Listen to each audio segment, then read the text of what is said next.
पूछे के प्रयास रहेला हमनी के कार्यक्रम के माध्यम से। काहे कि अभी के जौन समय रहल बाटे, इस समय में नेपाल सरकार के द्वारा तोक चुकल गइल बाटे कि स्थानीय जौन चुनाव रहल बाटे ई 30 गते के होई। लेकिन 30 गते के समय में अभी के देखल जाऊं, हरेक नेताजी लोग जौन जनता के बीच में कभी 5 साल में ना दिखाई देवेला लोग, ओइसन जनप्रतिनिधि नेताजी लोग अभी जिन हमनी के सीधा सवाल कहीं तो हमनी के जनता के बीच में जौन हमनी के भादो के महीना रहेला, और भादो के महीना में कहीं ना कहीं बारखा बरखेला तो एगो बड़का बड़का पियर का कूदे लसन। रुआ जनता बानी, रुआ स्वयं जान सकतानी कि हम का कहे के चाहतानी। ओइसन जनप्रतिनिधि नेताजी लोग हमनी के बीच में आइल बाटे, जौन अपना के कहीं ना कहीं जनता के सेवक बता रहल बाटे। वास्तव में ई जनता के बीच में ओइसन जनप्रतिनिधि आवतारन तो रउआ स्वयं मूल्यांकन कर सकतानी कि हाँ हमनी के जनता के खातिर के रहल बाटे, के जनता के खातिर समाज के प्रति सेवा कइले बाटे, के जनता के अभी जौन चुनाव बाटे कौन स्थानीय चुनाव बाटे, और स्थानीय चुनाव में अपने के आवे वाला भविष्य के निर्माण करे वाला चुनाव बाटे। यही से अपने से हमनी बार बार आग्रह करने से हमने के रेडियो कार्यक्रम के माध्यम से कि रउआ स्वयं अब की बार के जौन चुनाव रहल बाटे एमे जे अपने के प्रति समर्पित रहल बाटे, जे अपने के भविष्य के निर्माण करे वाला रहल बाटे, सिर्फ ओइसन जनप्रतिनिधि नेताजी के रुआ चुनी और विजयी बनाई। एकरा साथ हमनी के हरेक दिन एगो अतिथि से बातचीत करे निसन। वैसे ही आज भी हमारा साथ में एगो अतिथि जी रहल बानी जौन विंध्यवासिनी गांव पालिका के अध्यक्ष के प्रत्याशी रहल बानी, लोसपा पार्टी से रहल बानी। वहाँ के बानी प्रमोद तिवारी, यानी कि तिवारी बाबा के नाम से भी वहाँ के फेमस रहल बानी, चर्चित रहल बानी। वहाँ भी विंध्यवासिनी गांव पालिका के प्रत्याशी रहल बानी। आज अतिथि जी रहल बानी, वहाँ से हम बातचीत करे के प्रयास करें। सर स्वागत बाटे अपने के। नमस्कार जी सर, देखल जाऊं अभी के जौन समय बाटे, इस समय में स्थानीय चुनाव में रउआ भी कहीं ना कहीं प्रत्याशी रहल बानी विंध्यवासिनी गांव पालिका में। एकरा पहले देखल जाऊं तो श्रीलाल मोदी जी मेयर बानी, वहाँ के प्रमुख रहल बानी। वहाँ के बहुत ढेर सारा काम सब कैले बानी। काम कैला के बाद में दावा रहल बाटे कि फिर भी हमरा के जनता अब किया बार के चुने जा रहल बाटे। का विंध्यवासिनी गांव पालिका के जनता परिवर्तन खोजताटे, परिवर्तन चाहताटे कि हमनी के दोसर उम्मीदवार चाहिए, दोसर प्रमुख चाहिए कह के? एकदम परिवर्तन जो बाटे अभी के मांग बा, लहर बा आपकी परिवर्तन के। जी जी, परिवर्तन निश्चित चाहिए, कारण कि स्थानीय सरकार में जे भी पदाधिकारी रहल बा ई टोटली ई लोग फेलियर बा। कौनो भी सेक्टर में, कौनो भी एस्पेक्ट में रुआ देखी, कौनो भी पक्ष में ई लोग जौन बा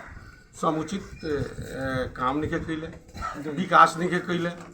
संबोधन नहीं कैले जनता के समस्या के। जनता के कौन शिक्षा होके, स्वास्थ्य होके, कृषि होके,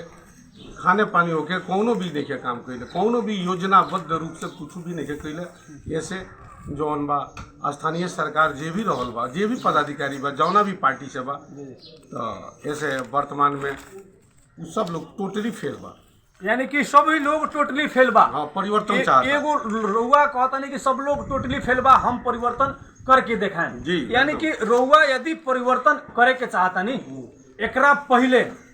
स्वयं रउआ विंध्यवासिनी गांव पालिका के एगो शिक्षा प्रमुख रहल व्यक्तित्व बानी। अपने के विंध्यवासिनी गांव पालिका में 1 साल में शिक्षा के प्रति का परिवर्तन कैले बानी? देखिए, शिक्षा प्रमुख 2074 साल में हमनी के जौन बा जब स्रोत केंद्र के परिकल्पना के खत्म भइल, नया गणतंत्र स्थापना भइल, नया संरचना भइल, पुनर्संरचित राज्य व्यवस्था में जौन भी बा ई काम के जौन बा कार्य विभाजन होला चाहे कुछ होला, 2074 साल में ई लोग कौनो भी तरीका से ई लोग कौनो भी डिपार्टमेंट के, कौनो भी विभाग के जे भी विभागीय प्रमुख रहल बा, ई लोग कौनो भी कार्य विभाजन, कौनो तरह के जिम्मेवारी चाहे कुछ भी ई लोग ना कैलक। ऐसे कि निर्णायक अधिकार जौन बा वहाँ के कार्यकारिणी के बा, निर्णायक अधिकार कोनो कर्मचारी के ना होखेला। उ लोग कोनो तरह के योजना या वो तरीका के कार्यक्रम के संबोधन करित और कार्यक्रम होइत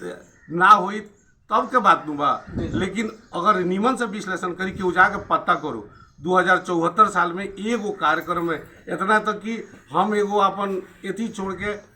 पूरा जौन बा विद्यार्थी परिचालित करके, शिक्षक परिचालित करके, वो लोग के लगे मांग करके, आवाज़ उठवा के, सब करके रुआ रेडियो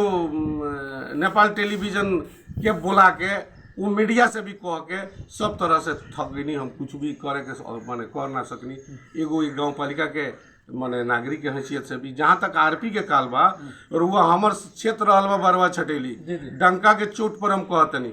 जाके क्यों बरवा छटेली क्षेत्र के पूछो। बरवा छटेली स्रोत केंद्र में हम 10 बरस काम कैले बनी, अगर हमार काम के मापदंड जिला के बाकी 8 गो स्रोत केंद्र से बेहतर ना हुई तो प्रमोद तिवारी से क्यों, यही सीधा सवाल में जवाब दोगे तैयार बनी। यानी कि अपने के वहां पर बहुत ढेर सारा काम कैले बानी। अपने के अभी के समय में देखा जाओ तो सबसे पहले जनता के बीच में जनप्रतिनिधि नेताजी लोग के एक एगो प्रयास रहेला कि हम शिक्षा में परिवर्तन लेके आए जी, स्वास्थ्य में परिवर्तन लेके आए। लेकिन इतना बड़का बड़का बात कैला के बावजूद में भी सर कुछ भी कहता नहीं तो कहा, लेकिन विंध्यवासिनी गांव पालिका के शिक्षा में तनको परिवर्तन नहीं के कारण का है, कारण बा कार्य संपादन का निर्णायक भूमिका केकर बा, स्थानीय सरकार के बा, बोर्ड के बा, तो स्थानीय सरकार बा, परिषद बा, रुआ योजना ना बनाए जो रुआ कोनो मिशन का अपने के वहां काहे बैठल नहीं, खाली सत्ता भाता कुछ ना। हम भाता भी हमारा फील्ड भाता भी दो देखे मिलल, हम नहीं खिलल खाजा भाता भी जौन बा प्र बैठक के हम नहीं खिलल। यहाँ तक कि हम हाफ ईयरली 2 गो परीक्षा कोनो भी हेडमास्टर से पूछ ली, अपना पॉकेट से करैनी, ओकर भी लोग कहल कि हमनी के कुछ नहीं किसन जाना, बल्कि हमें ये लोग जौन बा उ नंगा को देश में धोबी गई पाँच काम के। यहाँ जौन बा केहू भी कोनो तरह के ये लोग ये सब चीज के कुछ बुझे वाला नहीं के। हम छोड़ देनी, हम कहनी गाँव पालिका प्रमुख के अपन शिक्षा प्रमुख तू बुला लो, हम बैक हो के हमरा नहीं के करेंगे, हम बैक हो गए नहीं। ऐसे कि हमनी काज में रहनी, हमार पोस्टिंग रहे बहादुर में, यहाँ काज में हमारे एक्स्ट्रा ड्यूटी में दिल रहे, तो अब काज में हम कर जाके हम इकाई में भी अपन कहनी कि हम फिरता हो काम रुआ। एगो बात बताई, कोनो भी सिस्टम बा, सिस्टम का हो, सिस्टम पूरा एथी हो सिस्टम एगो many organs collecting together and working as a whole is the system कहल जाला। सिस्टम अब विभिन्न जौन भी बा ओकर एगो कार्य सुनिश्चित होला, ओकर कार्य संपादन होकेला। तो रुआ ऊपर से रुआ ये लोग कोनो तरह के तरीका के योजनाबद्ध तरीका के रुआ संबोधन जब कोनो भी शाखा के ना करी, कोनो भी डिपार्टमेंट के ना करी, तो केहू भी नहीं के कुछ कर सकत, चाहे वो कितनो काबिल हो। और दूसर का बात ई बा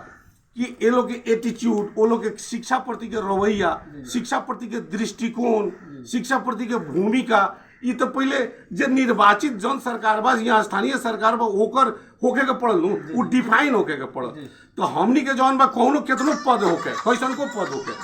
तो केतनो पद बड़का पद होके, लेकिन अगर वहाँ डिफाइन नहीं के होकर, कार्यक्रम मुखी नहीं के होकर, तो रुआ कुछ भी नहीं के क्यों कर सकत। रहल बात की अब विभिन्न पार्टी के लोग, विभिन्न बात के लोग के अगर कुछ नहीं के तो बहुत किस्म का हमर तो माने शारीरिक अपांगता के भी लोग एथी करता। तो ऐसे का होता कि टोटली वो आदमी की, वो व्यक्ति की, वो पार्टी के मेंटल स्टेट शो कर रहा बा कि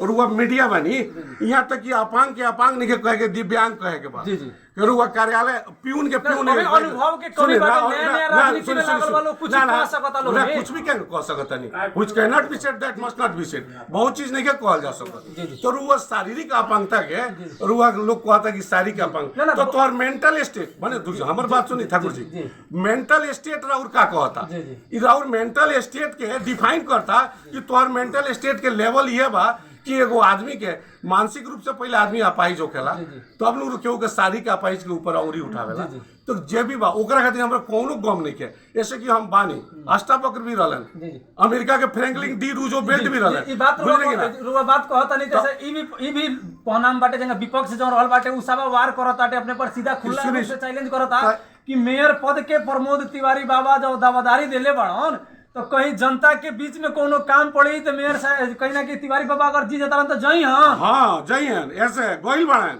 59 गो आगे लगी लागल बा, 60 गो आगे लगी लागल बा, ये 2 साल के 3 साल के भीतर में तिवारी बाबा पहुंचल बड़न, जनता के सुख दुख में पहुंचल बड़न। अपने स्वच्छ ना रहियन तिवारी बाबा तो केंगे जनता के सेवा करियन, समस्या तो जनता स्वच्छ सुनी। पहले बात बा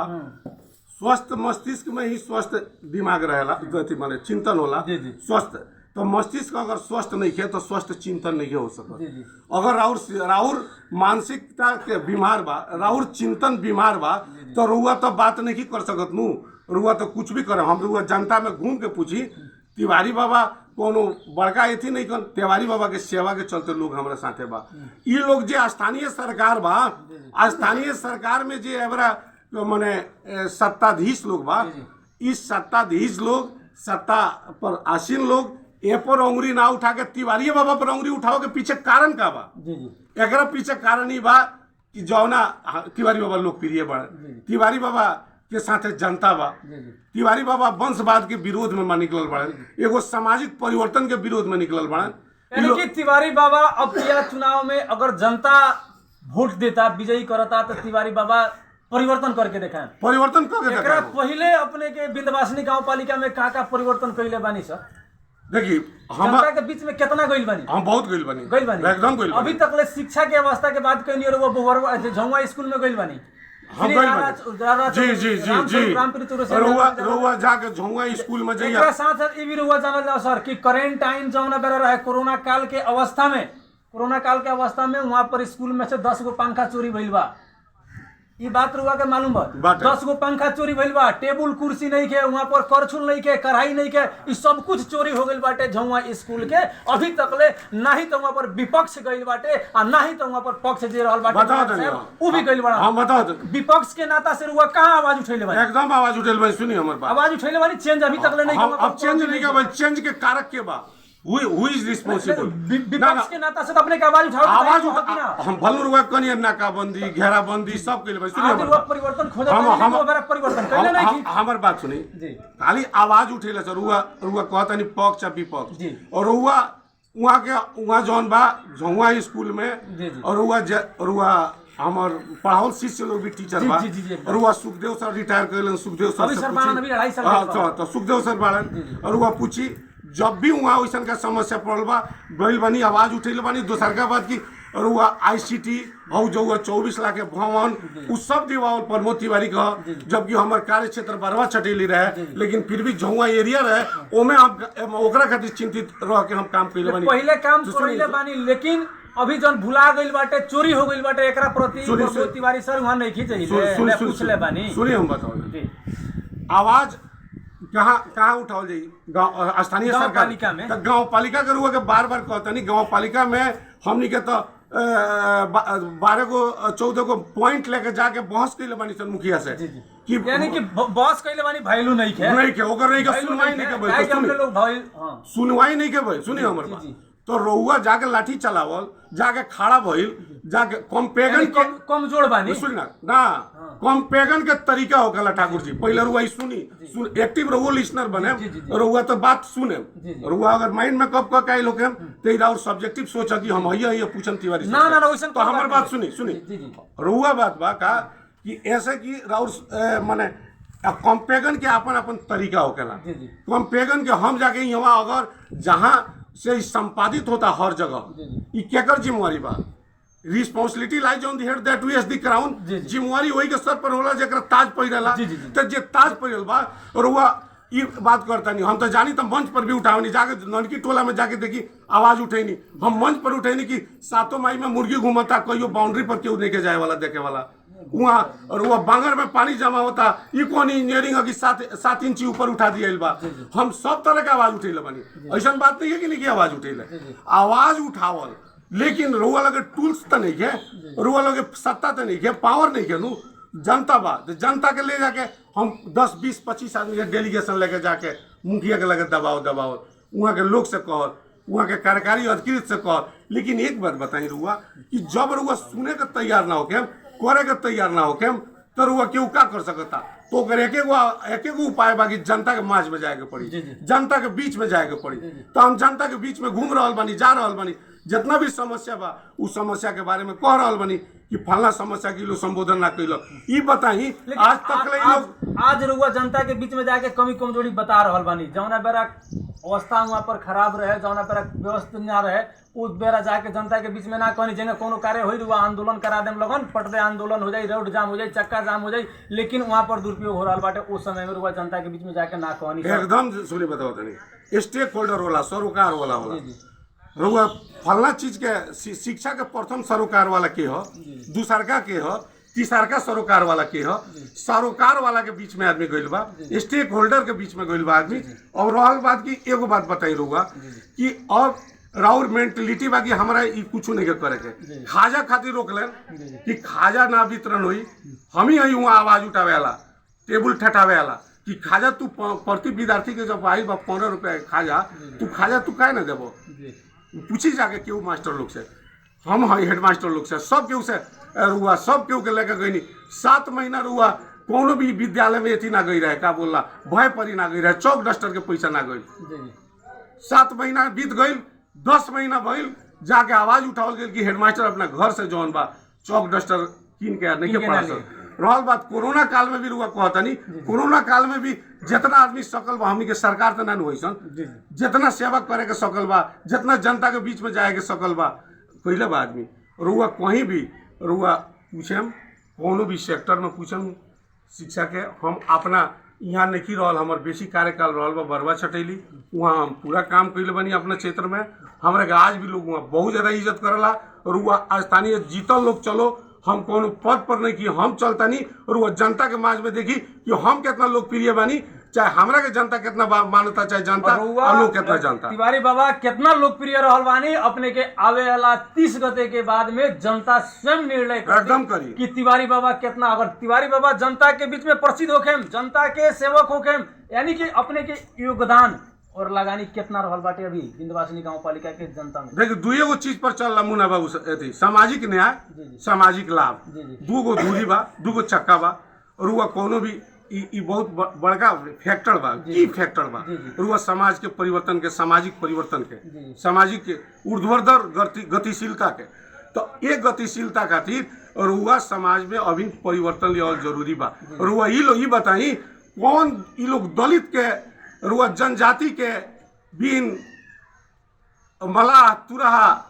राम पासवान ई लोग कौन कार्यक्रम लिया बा समाजवाद के, ई लोग खोखला नारा जौन बा ये आज तक ले चलावत आइल बा लोग, समाजवादी है, समाजवादी है। नीचा के वर्ग के बारे में ई लोग कितना आवाज उठेल बा आज तक ले, कितना कार्यक्रम लिया वो खातिर कुछ नहीं के लिए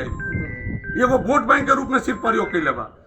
तो एकरा वजह से जौन बा, जौन भी बात बा कि देखिए अब समय जौन बा एकर फैसला करी, जनता फैसला करी, और जनता सब कुछ जानता। ये लोग आरोप लगाओ खातिर कुछ भी आरोप लगा सकता, अब कुछ नहीं के मिलत। तो एक एगो चीज बा कि तिवारी बाबा आपाहिज बाड़न, ये सब लोग एक एगो बतिये कहला लो तिवारी बाबा आपाहिज बाड़न, तो तिवारी बाबा गोड़ से मुखिया ही ना चलैयन, दिमाग से चलैयन। और रहल बात ना एगो बात बा, रुआ दुनिया के बहुत इतिहास रुआ देख सकता नहीं, माउंट एवरेस्ट भी लोग चढ़ल बा, जो नापांग लोग चढ़ल बा। और रुआ एथलीट सबसे ज्यादा रुआ तैराकी में एथलीट्स जौन बा 8 गो मेडल, गोल्ड मेडल लेवल ओलंपिक में अथी रुआ हैंडीकेप्ट रहल बा। तो केहू के फिजिकली डिजेबल्ड बा, तो ओकरा के अंगुरी उठा के ये लोग सामाजिक अन्याय कर रहल बा। यानी सामाजिक न्याय के लोग नेता नहीं के कि एगो अपांग के अपांग कह के इस सामाजिक न्याय के बारे में ओकर धजी उड़ा रहल बा लोग। अगर वो आदमी के सोशल जस्टिस नहीं के तो राजनीति करे के हक नहीं के। सोशल जस्टिस के बलि चढ़ा के अगर केहू कहे कि सोशल जस्टिस के हम बलि चढ़ा दी, आप कहे कि हम राजनीति करतनी, तो वो राजनीति समाज से भी नहीं के, समाज को अगुआ कहे लायक नहीं के। यदि कि अब किया बार 30 गते चुनाव आ रहल बाटे, तिवारी बाबा के जौन पार्टी रहल बा, पार्टी में हरेक जनता वोट देताटे,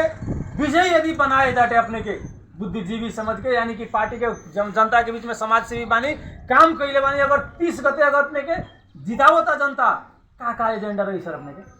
हमार तो मुख्य एजेंडा जौन बाटे, हम शिक्षा, स्वास्थ्य, खाने पानी और वह कृषि, इस 4 गो स्तंभ लेके चल बनी। जैसे कि हमनी के जौन एरिया बा, हमनी के जौन क्लस्टर बा, गाँव पालिका बा, एक कृषि प्रधान बा। कृषि में क्या सुविधा होके के चाहिए, ये लोग तो नदिये बेच दिलक,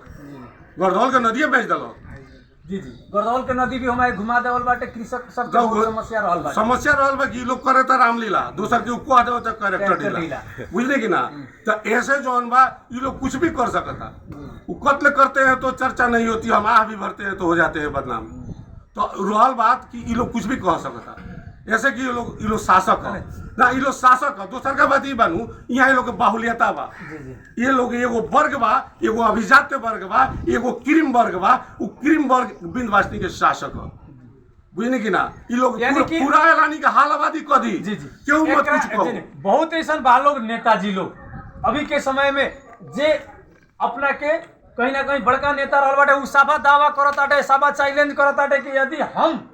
अब किया बार विजयी बनतानी विंध्यवासिनी गांव पालिका से तो हम हरेक घर दूरी के 50 यूनिट फ्री करें विद्युत बिल फ्री करें एकरा साथे साथ एम्बुलेंस हर वार्ड में एगो एम्बुलेंस जाए चाहे रुआ बीरगंज जाई नारायण घाट जाई काठमांडू जाई आ चाहे पोखरा जाई वैसन वैसन के जनता के बीच में फ्री करे वाला के वोट ना दी तो तिवारी बाबा के वोट काहे दी मुना बाबू जी। प्रमोद तिवारी पहले ही घोषणा कर चुकल बाड़न कि मुखिया के गाड़ी तक लगे एम्बुलेंस बना दिए तिवारी बाबा गांव पालिका के गाड़ी पर ना चढ़ियन यहाँ से 2 बरस पहले ही हम कह चुकल बानी कहे खतरा नया बात नहीं खे तिवारी बाबा सुनिए ना विजय सरंगी ना सुनी विजय सरंगी ना के मेयर साहब ही कॉलर सुनिए सुनिए ना हम वही सर हुआ से कहे से पहले कहनी हम विजय सरंगी ना है हम बाजदेव तिवारी के बेटा है बाजदेव बांस के जरी बांस होकेला बाजदेव तिवारी कैसन चरित्र के नेता रहलन ई पूरा परसा जिला जानता तो हम जौन कहतनी ये एकदम कह के बताएं प्रत्यक्षम किम प्रमाणम अगर ई ना होई तो रुआ बिहान मुना बाबू रुआ आके हमरा के सीधा सवाल में हमरा के रुआ घसीट एकदम हम तो पूछबे करे हम तो हमर कामे पर पूछे दूसर का बात कि हई कदम हऊ कदम हम एक एगो बात कहतनी समग्र में कि हम निचला वर्ग के जे भी बा समाज के निचला तबका के लोग में बा वो लोग में सामाजिक परिवर्तन वैचारिक परिवर्तन वो लोग के आर्थिक परिवर्तन सब ले आवे खातिर हम पूरा जौन बा कोशिश करब हम फलना कदम देखिए एक दिन केहू के रुआ गैस दे देता लो एक दिन गैस दे देला से ओकर समस्या हल नहीं होके वाला लेकिन ओकर आय अर्जन के लेकिन आजकल के लोग तो खोजता नु तो आजकल के लोग तो गैस चाहिए हमरा गाड़ी में पेट्रोल चाहिए डीजल चाहिए वैसा नहीं 30,000 में ये लोग कॉल के बजट छुटिया वाला जी जी कॉल दे देवेला हलाई या जगत बनाई ना देवेला तो ये लोग कॉल बांटा था कि बेचा था अब रुआ समझी ना जा जनता समझो जनता समझो तो ऐसा ही बात बस सुनी ये लोग बाजार करे खातिर मारा मारी कर लेला कि तू संगे संगे बाजार करे काहे ना गइल बाजार मुखी ये लोग खाली बाजार खरीदारी के लोग योजना बा खाली खरीद जनता के ओकर प्रति व्यक्ति आय ओकर उत्थान ओकर आय मूलक कार्यक्रम वैसन का कोनो तरह के एजेंडा नहीं के और हुआ फलना हम एथी कदम चिल्ला कदम ई कहला से कुछ नहीं के पहले आमूल परिवर्तन खातिर हमारा प्राथमिकता निर्धारण करके हम काम करें कौन जरूरी बा कौना गांव में सबसे ज्यादा कथी जरूरी बा कौना समाज के कौन जरूरी बा प्राथमिकता जब तक रुआ लगे डाटा नहीं के हो सकत हम डाटा कलेक्शन करें रुआ बीपीएल सूची के नीचा बिफोर पुअर लाइन जितना पॉवर्टी लाइन के नीचा के लोग बा वो लोग खातिर हम कार्यक्रम लिया है वो कार्यक्रम लिया के उस सामाजिक परिवर्तन यानी कि अपने के अगर जीतत आनी तो कितना दिन के अंदर में सब कर दे हम के अपने देखी ना क्यों दावा करता कि हम 3 साल में क्लियर करब ना क्लियर करब हम राजीनामा दे दे सुनी बताओ तनी 3 साल में 3 दिन के बाद शिक्षा में स्वास्थ्य में कृषि में रुआ कितना दिन में परिवर्तन करन तिवारी सर पहिलका साल से रुआ ई प्रत्याभूति होके लगी जी जी परिवर्तन जनता देखे लागी प्रत्याभूति होके लागी काम करे के तो समय होला नु स्पान होला एगो तो टाइम स्पान तो चाहिए तो रुआ प्रत्याभूति पहिलके साल से लोग के लागी डिफरेंट महसूस होके लागी पहले तो ये लोग बुझे के पड़ल कि गांव पालिका गावी से ना जी जी इमे जाने के पड़ल इमे एन कानून बा एमे 22 गो विषयगत शाखा होकेला रुआ पूछी ना जानकारी बा कुछ नहीं के जानकारी ना उ लोग के जानकारी तो रहल बात हम ना कहें फलना के चिल्ला के हम नाव नहीं दर सकत लेकिन एगो बात कर जे भी स्थानीय सरकार में बा जे भी बा न्यायिक समिति बा न्यायपालिका बा कोनो मुद्दा फैसला नहीं होकर सिंगल इजलास रुआ आज तक ले एगो पोल के समस्या नहीं के हल होकर कहीं के कुछ हो जाता सीडीओ ऑफिस से रुआ फाइल आवेला के कसो भएको हो तब निर्णय गरी पठाउनु लेकिन इस सारा महिला के बावजूद भी रुआ न्यायिक समिति एक्टिवेट नहीं के रुआ कार्यकारिणी लोग एक्टिवेट नहीं के जनता के माज में जाके समस्या संकलन नहीं के होकर तो पहले तो समस्या संकलन करे के पड़ेगा रुआ समस्या ना जाने तो रुआ का जाके रुआ यानी कि अब किया बार जितना समस्या रहल बाटे विंध्यवासिनी गांव पालिका के पूरा साफ एग्जैक्टली अपने लिख के रखले बानी पूरा मद्देनजर रखले बानी ध्यान में रखले बानी कि हमारा विजन माने अपने के सोच बा 10+2 भी नहीं के अपने के हम 10+2 भी लिए उ भी लिए यानी कि जोन भोर पर आ गइल बा जोन हम याद पारतानी उ भी सब लेके आए हम भोर पढ़ाई नहीं के कुछ जी जी एगो पहिलका बात सुने बहुत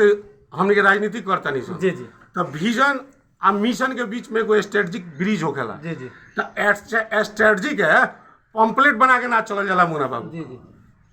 स्ट्रेटजी बा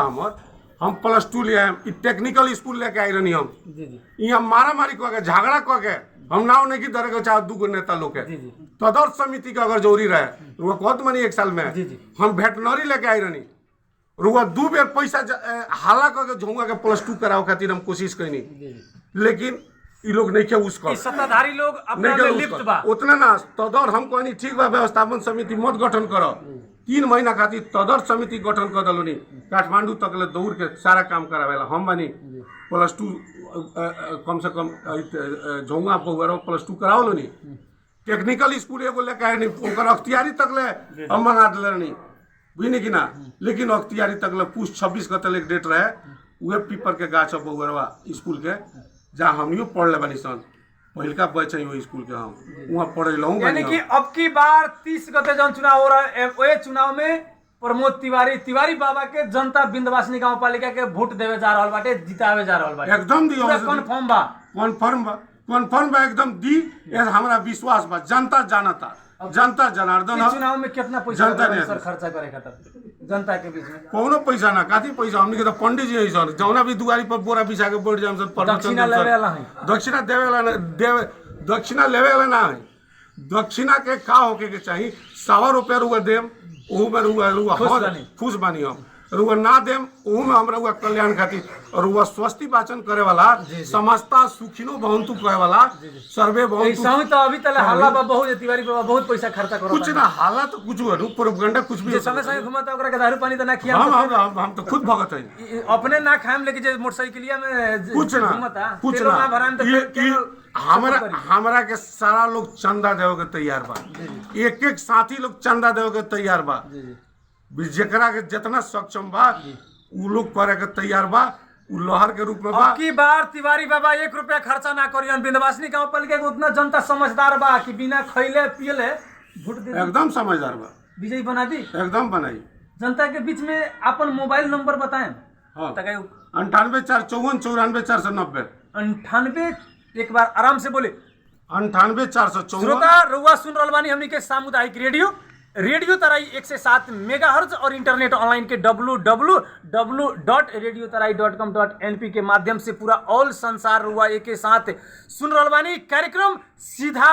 सवाल। और कार्यक्रम में हमनी के रुआ फेसबुक लाइव पर देख रहल बानी, रेडियो तराई 107 मेगाहर्ट्ज के फेसबुक लाइव पर देख रहल बानी, आरजे मुन्ना ठाकुर कह के यूट्यूब चैनल पर एक के साथ देख रहल बानी, ऑनलाइन पर भी हमनी के एक के साथ देख रहल बानी। कार्यक्रम में आज के हमनी के अतिथि जी रहल बानी बिंदवासिनी गांव पालिका के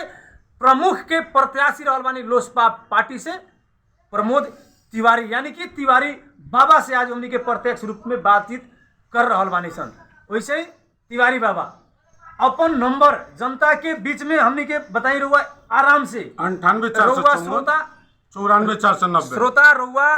अगर बिंदवासिनी गांव पालिका के जनता रहल बानी कॉपी उठाई पेन उठाई और लिखी नंबर, काहे कि हमने के रेडियो सेट पर जितना भी जनप्रतिनिधि नेताजी लोग आवे नी दावा करेनी कि हम जनता के बीच में बढ़िया बानी, हम जनता के बीच में स्वच्छ बानी, लेकिन बहुत ऐसा नेताजी लोग रहल बानी जौन मोबाइल फोन कहीं ना कहीं उ लोग के ऑफ रहेला, असिस्टेंट मोबाइल उठावेला। का उ नेताजी जनता के बीच में स्वच्छ बानी? अपने फोन करी हमनी के रेडियो सेट पर जब कार्यक्रम संचालन करेनी रुआ फोन करेनी और रुआ कहेनी कि जो हमनी के हई समस्या रहल बाटे, हमनी के हई अवस्था क्लियर रूप से नहीं खे, तो हमनी के रेडियो में फोन करे से पहले अपन गांव पालिका नगर पालिका चाहे महानगर पालिका के हरेक अध्यक्ष जी के लगे वड़ा अध्यक्ष जी के लगे अच्छा जे अपने के संबंधित रहल बाटे नेताजी जनप्रतिनिधि ओकर लगे फोन करी आ फिर हमनी के फोन करम, हमनी के फिर ये कार्यक्रम के माध्यम से जरूर पूछे के प्रयास करम सन। ऐसे बिंदवासिनी गांव पालिका के जनता रहल बानी एक बार जरूर तिवारी बाबा के लगे फोन करके पूछेम। नंबर सुनी रहुआ एक बार नंबर आराम से बताई सर। 98 454 98 454 94 490 94 490 98 454 94 490 में रुआ फोन करें आ जरूर पूछे यहाँ से कि जो हाँ हमनी के गांव पालिका के हे वार्ड के अवस्था कहीं सर ऑल बाटे। सर मोबाइल अपने के असिस्टेंट उठाव लगी अपने हम खुद उठावे नहीं खुद उठावे ये अगर मीटिंग में बानी हम जी जी तो हम अपना लड़का के देखे कि 10 मिनट मीटिंग में अगर मीटिंग तो रुआ एगो हिस्सा बा रुआ राजनीति के हिस्सा बा। जी हरदम मीटिंग में तो रहे हमेशा हाँ तो ना यो काम धंधा रहला तो कहीं नहीं लगन मीटिंग में ना वो बात ना व्यस्त बा। सुने ना और कुछ सबसे संसार में जानता नहीं सबसे काम आसान का होला दूसरा पर आरोप लगाओ उपदेश लगाओ आदमी के मन पसंद काम हो आदमी का मोना बाबू सुने ना बहुत लोग बैठे सर हमनी फोन कर भी सर घर में बैठी लोग कोई लोग कह दे हम ये टीचर रहल बनी सर और वो लोग मीडिया है टीचर का प्रोडक्शन है जी जी तो सबसे आसान काम जानता नहीं का हो दूसरा पर आरोप लगा दो बात बनावे के कुछ भी बनावल जा सकता ना ना हम जो बात पूछले तो ना एक बात बता रहुआ दूरभाषा सी ना वही कि वो आदमी मीटिंग में भाग अपने से हम जितना देर बात कइनी हम तो देखिए सर ये हमर कार्यक्रम बाटे नु प्रमोशन हमर कार्यक्रम के नाम है सीधा सवाल जी अन्य अन्य मीडिया कर्मी मित्र लोग बा लोग जौन बात पूछेला लोग नु नेताजी लोग से तो जनता समझ ही ना सकेला जे उस सवाल का कइल हन आ उ नेताजी जवाब का रुआ लोग से हम निहोरा बाटे रुआ लोग कमती में हाला तांगा बंद करी काहे कि सवाल का कइल हन नी अथी करे वाला पत्रकार साहब आ उ नेताजी जवाब का देल हन एही से हम सीधा एगो कार्यक्रम चलला हमर सर कार्यक्रम टोल टोल में रेडियो तराई कार्यक्रम टोल टोल में रेडियो तराई जौन ई कार्यक्रम हम सीधे लेके पहुंचे नी गांव में हर एक गांव में ठाव में आ उ जगह पर एगो बकरी चरावेला लोग बानू बकरी चरावेला लइका ओकरो से पूछे नी हई काका लाठी लेके जाता रहन ओकरो से पूछे नी आ कहीं ना कहीं हमनी के गोबर पाथे वाला लोग चाची लोग रहेला ओ लोग से पूछे नी काहे कि हमर कार्यक्रम के नाम रहल बाटे टोल टोल में रेडियो तराई हम ओही जगह से जनता के बीच में से कहीं ना कहीं सवाल के संकलन करे नी कि जनता के डिमांड का बा जनता के सोच का बा उहे सवाल हम अच्छा पूछे नी वो अच्छा बात बा बढ़िया बात जैसे कि रुआ जानी तो रुआ कम से कम समस्या तो सुने नीनू जी जी वहाँ के बारे में तो जाने नीनू जी जी ई तरह और सोशल मने एगो अनुसंधान भइल सामाजिक अनुसंधान भइल ई एकरा खातिर हम रुआ के धन्यवाद देतानी ऐसे कि बहुत प्रेरणादायी चीज बा रुआ लोग जो टोल टोल में चलावेनी ई बढ़िया बात बा आई सब के सुनहु के चाहिए आई जानहु के चाहिए ऐसे कि वो जगह के रुआ समस्या जान सकतानी जी जी जब तक यानी कि अब की बात कहीं ना कहीं श्रोता अपने के यानी कि 30 गते के बाद में यानी कि जनता मत देता चाहे अभी भी हमनी की रेडियो सुन रहल बाटे अपने के विंध्यवासिनी गांव पालिका के जनता आ चाहे हमनी के ऑनलाइन के माध्यम से रेडियो के माध्यम से हर एक जनता सुन रहल बाटे तिवारी बाबा काफी कहे के चाहे हमनी के रेडियो के माध्यम से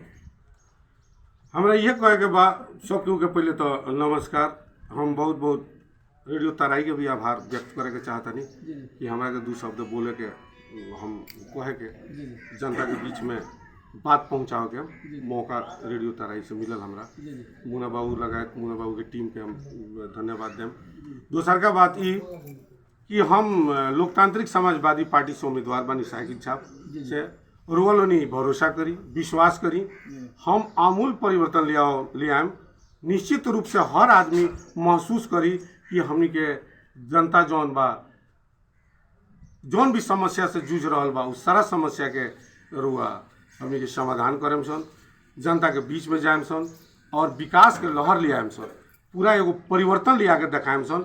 अगर बिहान अगर 5 बरस बाद तो फिर ही मौका आई रुआ के बीच में जाए के अगर हमनी के वादा या करतनी सन अगर वो काम नहीं सन करत तो बिहान रुआ के सामने कहता तिवारी बाबा अगर असक्षम हो जाइए